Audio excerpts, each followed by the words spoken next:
Hi hello నమస్తే welcome back to our channel. నేను మీ MC present మనం వచ్చేసి సోమాజిగూడ ప్రెస్ క్లబ్ దగ్గర ఉన్నాం అనమాట. ఇక్కడ వచ్చిన కొడంగల్ నుంచి వచ్చిన రైతులు ఇక్కడ ప్రెస్ క్లబ్ ఇక్కడ మీటింగ్ పెట్టడం జరిగింది అనమాట. అక్కడ ఎలాంటి సందేశం ఇవ్వట్లేదు, మాకు మా భూములు మాకు కావాలి, అక్కడ భూములు లాక్కుంటున్నారు, మా మగవాళ్ళని తీసుకుపోయి జైల్లో వేశారు, చాలా ఇబ్బందికరంగా చేస్తున్నారు గవర్నమెంట్ కానీ పోలీసులు వాళ్ళని చాలా తీవ్రంగా వాళ్ళ దగ్గర భావిస్తున్నారు అనమాట. ఇక్కడికి వచ్చి వాళ్ళతో మాట్లాడే ప్రయత్నం చేద్దాం. లోపలికి వెళ్ళి ఒకసారి మనం మా ఆయనకు మేము లగచర్లకి వెళ్ళి వచ్చినాము. మా ఆయన పోలీస్ స్టేషన్ లో ఉన్నాడు. మాకు మా ఆయనకు ఇడవాలని మేము వచ్చినాం మేడం. మాకు మేము లేకుంటే సార్ అదే కొట్టినని చెప్తున్నారు. దాడి చేసినట్టు కలెక్టర్ మీద దాడి చేసినప్పుడు మేము లేకుంటే అని మేము వచ్చి పండుకున్నాం. పనికి వెళ్ళాము, జర తిని పండుకున్నాము. పండుకున్న తర్వాత అది ఇట్లా అయింది మాకు తెలియదు. మా ఆయనకు మా చిన్నోనికి తీసుకోపోతే మా చిన్నోనికి వయసు లేదని మొన్నది ఇడిచిపెట్టిండ్రు. ఇడిచిపెట్టినాక మా ఆయనకు అక్కడనే ఉన్నాడు. కొట్టిండ్రంట, మస్తు దెబ్బలు కొట్టిండ్రంట. ఇప్పుడు భూమిలో ఎందుకు ఇవ్వాలి మాకు కొట్టినాక? మేము ఇయ్యము. మేము సస్తే ఒక్కరన్నా సస్తాము, అందరికి చంపి ఇది తీసుకోపోవాలి. ఎట్లా వస్తారు మేము కూడా చూస్తాం. రేవంత్ రెడ్డి మేము ధరకొద్దు ఏమొద్దు, మాకు భూమి మా భూమి మాకే. మేము ఇయ్యము, వద్దు. ఒకటే ఈ దుఃఖం ఇస్తాం సార్. మేము ఒకటే ఈ దుఃఖం ఇలా అంతరం బతుకుతామా? మేము బతుకము.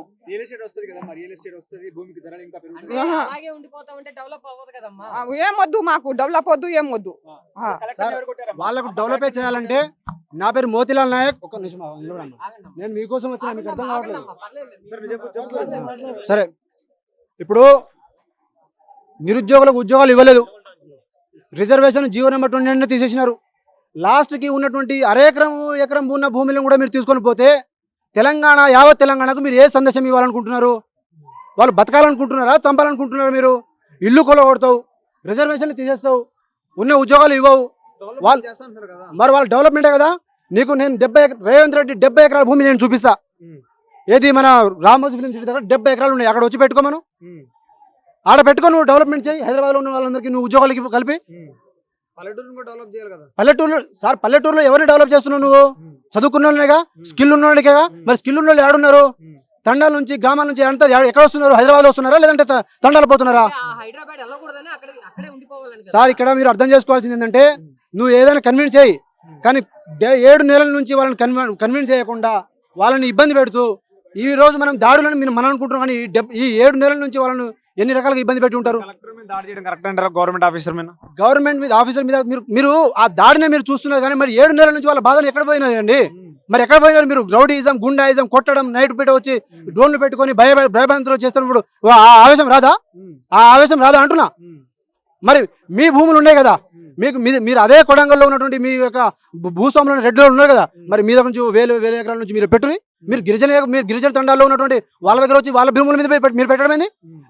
మీ భూమిలో పెట్టండి. డెవలప్మెంట్ కదా. మీరు అన్నారు కదా, ఇంత క్వశ్చన్ అడిగినారు కదా, ఉద్యోగాలు ఎట్లా, అక్కడ నుంచి వస్తే డెవలప్మెంట్ ఎక్కడ? మరి వాళ్ళ భూములు ఉన్నాయి, వాళ్ళ భూములు పెట్టండి. అక్కడ అదే ప్రాంతాల్లో వేల ఎకరాలు ఉన్నాయి. మరి ఆ రాజకీయ నాయకులు పెట్టండి, ఆ రాజకీయ నాయకుల పొలాల్లో పెట్టండి. మేమే వచ్చి స్వాగతిస్తాం, మేము కన్విన్స్ చేస్తాం. అంతేగాని సార్, ఇది యావత్ తెలంగాణ మొత్తం నిరుద్యోగులతో గోకున్నావు, దాని తర్వాత రిజర్వేషన్తో గోకున్నావు, ఇప్పుడు మళ్ళీ గిరిజనులతో గోకుంటున్నావు. గిరిజనులు తిరగబెడితే నువ్వు జన్మలో నీ జీవితంలో మర్చిపోలేని సంఘటన గుర్తుంటది. మిమ్మల్ని లాగులో తొండాలేసి కొడతాం మేము. గిరిజన జోడులకు వస్తే ఖబర్దార్ రేవంత్ రెడ్డి, ఇది గుర్తుపెట్టుకో. ఇది నీకు మాకు జరిగే యుద్ధం లాగా చేయకు. నీకు నీ కులానికి మా కులానికి జరిగే యుద్ధం లాగా నువ్వు దీన్ని కన్వర్ట్ చేస్తావంటే మాత్రం నీకు పుట్టావతులు లేకుండా చేస్తాం మేము. నువ్వు పోయి మా వాళ్ళతో గోక్కున్నావు. నిన్ను మాత్రం అంత ఈజీగా మేము విడిచిపెట్టాము. వాళ్ళు రోడ్ల మీద ఉంటే రోడ్ల మీద ఉంటాం, వాళ్ళు జైల్లో ఉంటే వాళ్ళతో జైల్లో ఉంటాం. మొన్న చెంచలగూడలో జైల్లో 10 రోజులు ఉంచినారు. దానికి భయపడిన ఈ రోజు కొత్తగా ఏం జరిగేది ఏమి ఉండదు. మేము మొత్తం తెలంగాణ సమాజం మొత్తం వాళ్ళ వెనకాల ఉంటాం. మేము అక్కడ ఈ రైతు ఆ రైతుని కదా, రైతుల వెనకాల మేము ఉంటాం. రైతుల జోలిని ఇబ్బంది పెట్టొద్దు. వాళ్ళు చాలా చిన్న సన్నకారులు సార్. వాళ్ళను మనం అందరం కూడా వాళ్ళకి అండగా నిలబడాల్సిన అవసరం ఉన్నది. కాబట్టి నేను ఉస్మానియా యూనివర్సిటీ నుంచి నేను ఇక్కడ రావడం జరిగింది, వాళ్ళకి మద్దతు ఇవ్వడం జరిగింది. రేపు ఉస్మానియా యూనివర్సిటీలో 100 మంది విద్యార్థులతో మేము మొత్తం ఒక ర్యాలీ తీస్తాం. అక్కడి నుంచి కొడంగల్ పోతాం. కొడంగల్లో ఈ ప్రభుత్వం చేస్తున్నటువంటి మోసాలను తెలంగాణ మొత్తం గమనించేలాగా మేము అలాంటి కార్యాచరణ చేస్తాం. వాళ్ళకి అండగా నిలబడతాం. వాళ్ళ కోసం పోరాటం చేస్తాం. వాళ్ళకి మద్దతు, వాళ్ళకి న్యాయం జరిగేంత వరకు ఫార్మాసిటీ కంపెనీని మళ్ళీ ఫారెన్ పంపించకపోతే పంపించేంత వరకు మేము ఖచ్చితంగా వాళ్ళకి అండగా ఉంటాం. ఖబర్దార్ తెలంగాణ ప్రభుత్వం. రైట్. మేము మా ఊరు పేరు లగచర్ల, మండలం దుద్యాల్, జిల్లా వికారాబాద్. మా లగచర్ల గ్రామం మా లగచర్ల గ్రామంలో ఏమో ఫార్మా కంపెనీ వస్తుందని చెప్పిండ్రు. ఫార్మా కంపెనీ వచ్చిందని కేసీఆర్ అన్న ఫస్ట్ స్టార్టింగ్లో వచ్చినప్పటి నుంచి చెప్తుండు ఫార్మా వస్తుందని. ఫార్మా వస్తుంది అని చెప్పడం వల్ల మేము రైతులేమో ధర్నాలు చేస్తున్నాం. ఎందుకు ధర్నాలు చేస్తున్నాం అంటే మా భూములు ఉన్నాయి, మా భూముల కోసం మేము ధర్నాలు చేస్తున్నాం. మా భూములు పోకూడదు, మా భూములు పోతే మేము ఏడికి వెళ్ళాలి? మీరు డబ్బులు ఇస్తారేమో, డబ్బులు ఇస్తే డబ్బుల్ని ఏం తినలేం కదా. మేము రైతులం, పంటలు పండించే ధాన్యాన్నే కదా మీరు డబ్బులతో కొనుక్కొని ధాన్యమే కదా తినేది. మాకు ఎవ్వరేం చెప్తలేరు. మా భూములు పోతున్నాయని మేమైతే పోరాటం చేస్తున్నాం.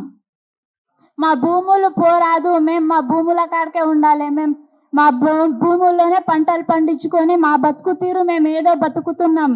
మా అంటే మస్తు ఎక్కువ అంటే 1200 ఎకరాలు భూములు పోతున్నాయి నాకు. మా భూమి ఏమో 15 ఎకరాలు. మా ఆయన పేరు పైననే 15 ఎకరాలు. మా ఆయన పేరు మా బావ పేరు పైన 15 ఎకరాలు. మాకు ఎవ్వరు వచ్చి మాట్లాడలేదు సార్. డైరెక్ట్గా వచ్చిండ్రు ఊరికి. మా గిరిజన వాళ్ళు ఏం చదువుకున్నారా? మనలాగా చదువుకోలేరు కదా. గిరిజన వాళ్ళు ఎవ్వరు చదువుకోలేరు, వాళ్ళకి తెలియదు కలెక్టర్ వస్తుండని చెప్పలేరు. కలెక్టర్ వస్తుండని విషయం కూడా ఎవరికి ఊర్లో వచ్చి ఎవరికి చెప్పలేడు. అయితే డైరెక్ట్ కలెక్టర్ వచ్చినప్పుడు గో బ్యాక్ కలెక్టర్ అని వేడుకున్నాము.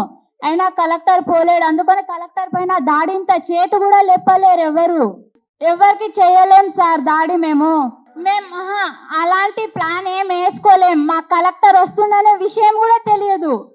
కలెక్టర్ వచ్చే విషయం మాకు తెలియదు. కలెక్టర్ వస్తుండని ఎవరు చెప్పలేరు మాకు. అది దాడి అయితే మేము దాడి చేయాలని ఎవరు దాడి చేయలేరు. ఎవరో ఏమో భూముల కోసం అయితే డ్రోన్లు తిరిగినాయి, సర్వేలు చేస్తుండ్రు, అన్ని చేస్తుండ్రు. మీ ఇల్లు పోతాయి, మీ భూములు పోతాయని మాకు బెదిరిస్తుండ్రు.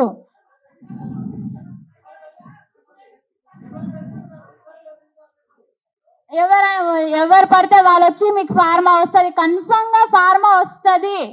మీరు చచ్చిపోతే కూడా ఫార్మా పక్కా వస్తుందని చెప్తుండ్రు. అందుకనే మేము వాళ్ళ పేర్లు నాకు తెలియదు సార్. కానీ ఎవరన్నా వస్తారు భూముల కోసం అని ఇట్లా తిరుగుతారు. అంటే మా గుట్టల పూర్తిగా అక్కడ తిరుగుతారు. ఎందుకు తిరుగుతున్నారు అంటే సర్వే చేస్తున్నారు అని చెప్తారు. సరే, ఇప్పుడు ఎవరన్నా వచ్చినప్పుడు సర్వే చేస్తున్నామంటే ప్రజలందరూ దాడి చేస్తారు కదా. సర్వే చేస్తే మా భూముల పైన సర్వే ఎందుకు చేస్తారు మీరు? మేము మాకు తెలియదు అధికారం. కలెక్టర్ అన్న వస్తుండని మాకు తెలియదు. మాట్లాడతాడని కూడా మాకు ఎవరు చెప్పలేరు. ఊర్లో కలెక్టర్ వస్తుండు అని చెప్పలేరు. చెప్పి ఉంటే మేము మాట్లాడుతుంటాం, కలెక్టర్తో మాట్లాడుతుంటాం. కలెక్టర్ మేము మాట్లాడుతాం, ఏమంటాం, మాకైతే మాకు భూములు ఉన్నాయి, మా భూములు పోతున్నాయి, మాకు ఫార్మా వద్దు, ఏమొద్దు, మా బతుకు తీరు మేము ఏదో బతుకుతున్నాము. ఏ సురేష్ మాకు చెప్పలేరు. ఊరికి తండ వాళ్ళకైతే ఎవరికి చెప్పలేడు. మాది మేమే పోయినాము. లగచర్ల గ్రామంలో మీటింగ్ ఉందని చెప్పిండ్రు, అందుకనే వెళ్ళినాం. ఏ పార్టీ చెప్తలేరు. నైట్ టైం డ్రోన్లు వేసి సర్వే చేస్తుండ్రు. ఆల్రెడీ డ్రోన్ల పైన సర్వే మొత్తం అయిపోయింది. తర్వాతనే ఇప్పుడు కూడా మాకు చెప్తుండ్రు కన్ఫర్మ్ ఫార్మా వస్తుంది. మీరు ఎంత ప్రయత్నించినా ఏం చేసినా ఫార్మా వస్తుంది అని అంటుండ్రు. మాకు ఫార్మా వద్దు. మా బతుకుతూ ఏమో మేము బతుకుతున్నాం. ఆ ఫార్మా అది కూడా మెడిసిన్ తయారు చేస్తారంట. ఆ ఫార్మాలో మెడిసిన్స్ తయారు చేయడం వల్ల గాలి కాలుష్యం అవుతుంది, నీరు కాలుష్యం అవుతుంది, మొత్తం అందరికీ అది ఎఫెక్ట్ అవుతుంది. మా రెండు ఊర్లు అయితే పోతున్నాయి. లగచర్ల, పులిచెర్లకుంట తండ, హకీంపేట, రోటి మీద తండ, ఇవి పొల్లెపల్లి, ఇవి 3-4 గ్రామాలు అయితే పోతున్నాయి.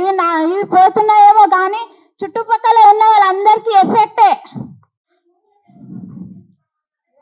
మాకేం చెప్పలేరు. అసలుకి ఫార్మా మేము వేస్తామని కూడా చెప్పలేరు. మాకు ఫార్మా వేస్తామని కూడా, ఫార్మా కోసం ఎవరు మాట్లాడడానికే కూడా చెప్పలేరు. కానీ ఫార్మా వేస్తామని అటు ఇటు చెప్పడం వల్లనే మేము ధర్నాలు చేస్తున్నాం. 1 year నుంచి చేస్తున్నాం ధర్నాలు. ఈ ధర్నాలు చేయడం ఇన్ని రోజులు, 1 నెల 2 రోజులు మేము దాడి చేయలేము కలెక్టర్ పైన. అసలుకి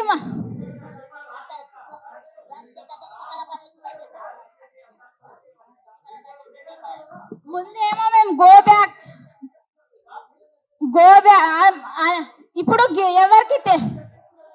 మాకెవ్వరికి చెప్తలేరు, మాకెవ్వరేం డబ్బులు ఇస్తలేరు, మీరు దాడి చేయండి అని చెప్తలేరు, మీకు ఫార్మ్ అవుతుంది, మాకు అసలుకి ఎవ్వరేం చెప్పలేరు. మా కడుపు కాలుతున్నాయి, ఎందుకంటే మా భూమిలు పోతున్నాయి. అసలుకి మాట్లాడనివ్వలేరు, అసలుకి ఎవరికి మాట్లాడనివ్వలేరు.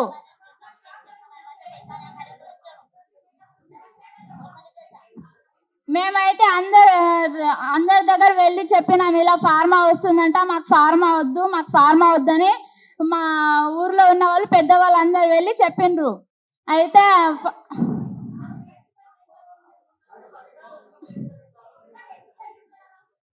నేనైతే పోలేను ఊరికి, నేను ప్రెగ్నెన్సీ కదా, నేనైతే పోలేను. నేను